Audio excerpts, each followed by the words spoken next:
انسان اکثر ان لوگوں کو ڈھونڈتا ہے جن سے وہ محبت کرتا ہے اور ان لوگوں سے بے خبر رہتا ہے جو اس سے محبت کرتے ہیں۔ معاف کر کے آگے نکل جاؤ ان لوگوں کو جنہوں نے آپ کا دل دکھایا، تہمت لگائی یا برا بھلا کہا۔ یقین جانو اللہ کچھ نہیں بھولتا، اور جب وہ حساب برابر کرتا ہے تو ناانصافی نہیں کرتا۔ ہزاروں مایوس لوگوں میں سے اگر اس نے تمہیں دعا کی توفیق دی ہے تو پھر وہ کیسے تمہاری دعا رد کر سکتا ہے جس نے تمہیں دعا کا حکم دیا ہے؟ پھل درخت کے اندر سے نہیں آتا، یقین نہیں تو درخت کاٹ کر دیکھ لو، لکڑی ہی لکڑی ہے۔ رزق زمین سے نہیں آتا، یقین نہیں تو کھدائی کر کے دیکھ لو۔ اگر میرا علم مجھے انسان سے محبت کرنا نہیں سکھاتا تو ایک جاہل مجھ سے 1000 گنا بہتر ہے۔ کل میں چالاک تھا اور دوسروں کو بدلنا چاہتا تھا، اور آج میں سمجھدار ہوں اور خود کو بدلنا چاہتا ہوں۔ حسد انسان کو اس طرح کھا جاتا ہے جس طرح دیمک لکڑی کو کھا جاتا ہے۔ غور و فکر کرو اور خود کو مکمل کرنے کی کوشش کرو تاکہ دوسروں کا کمال تمہیں غمگین نہ کرے۔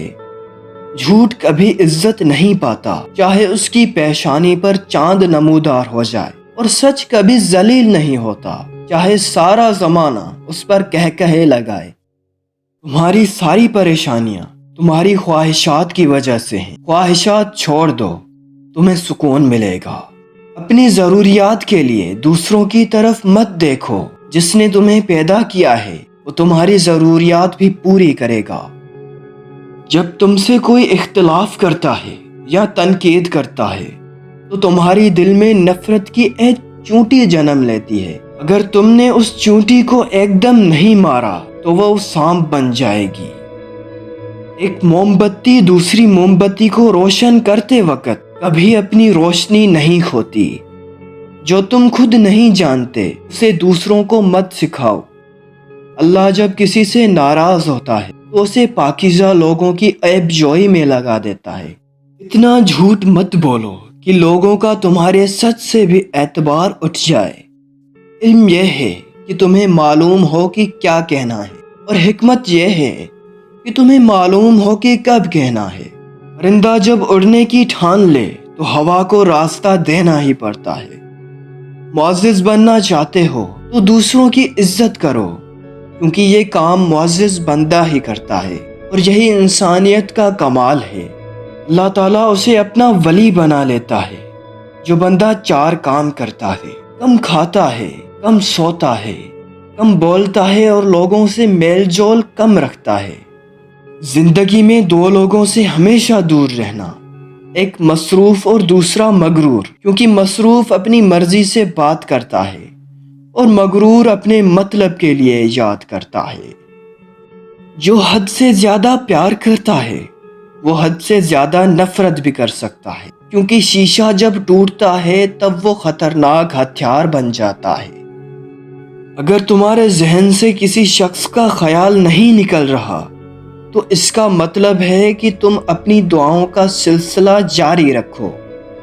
انسان کی عقل تو صرف اتنی ہے کہ اگر اسے جانور کہا جائے تو ناراض ہو جاتا ہے، اور اگر اسے شیر کہا جائے تو وہ خوش ہو جاتا ہے۔ بہترین وقت وہ ہے جب بدترین لوگ بے نقاب ہو جائیں۔ پتھر میں ایک خوبی ہے کہ وہ کبھی نہیں پگھلتا، اور پتھر میں ایک نقص ہے کہ وہ کبھی نہیں بدلتا۔ اگر سونے کا اتنا ہی شوق ہے تو اللہ کے رستے پر سو جاؤ، کہ شاید وہاں سے کسی اللہ والے کا گزر ہو اور وہ تمہیں خواب غفلت سے جگا دے۔ جاہل اگرچہ تجھ سے ہمدردی ظاہر کرے، لیکن اپنی جہالت کی وجہ سے بالآخر تجھے تکلیف ہی دے گا۔ یہ نفس بد یقین ہے جس نے نمرود کو تباہ کیا، ایک پہاڑ کھانے والا بھیڑیا ہے۔ اس لیے اپنے نفس کی ہمیشہ مخالفت کرتے رہو۔ سچا عاشق اپنے دل کے درد سے ثابت ہوتا ہے۔ دل کی بیماری جیسی کوئی بیماری نہیں۔ پیچھے مڑ کر نہیں دیکھو، کوئی نہیں جانتا کہ دنیا کیسے شروع ہوئی۔ مستقبل کے بارے میں نہ ڈرو، کچھ باقی رہنے والا نہیں۔ عقل مند انسان نقصان میں چھپے ہوئے فائدے کو سمجھ لیتا ہے۔ قدرت نے تخریب میں تعمیر کا راز چھپا رکھا ہے۔ اگر آپ کو اپنی قدر و قیمت معلوم نہیں تو اس سے بڑی بیوقوفی کیا ہوگی؟ آپ قطرہ نہیں سمندر ہو، آپ ذرہ نہیں پوری کائنات ہو۔ اس سے کوئی فرق نہیں پڑتا کہ آپ کتنی زبانیں جانتے ہیں، دل کی زبان جاننا آپ کو اہل اور قیمتی بناتا ہے۔ خدا تک پہنچنے کے بہت راستے ہیں، لیکن میں نے خدا کا پسندیدہ ترین راستہ مخلوق سے خدمت چنا۔ روح کے لیے اس سے بڑھ کر کوئی مرض نہیں کہ خود کو کامل سمجھنے لگے۔ اگر عظمت چاہتے ہو تو دل میں نفرت کی بجائے محبت کو ٹھکانہ بناؤ۔ یہ دنیا جال ہے اور اس کا چارہ خواہشات ہیں، اس کے جال سے بچو اور جلد اپنا چہرہ خدا کی طرف موڑ دو۔ احمق، بد فطرت اور کمینے انسان سے اگر کوئی بھلائی کرو تو اس کے شر سے بچنے کی کوشش کرو۔ دوستو، مزید ایسی اسلامک اور سچی باتوں کے لیے ہمارے اس چینل کو سبسکرائب ضرور کریں۔ And thanks for watching this video.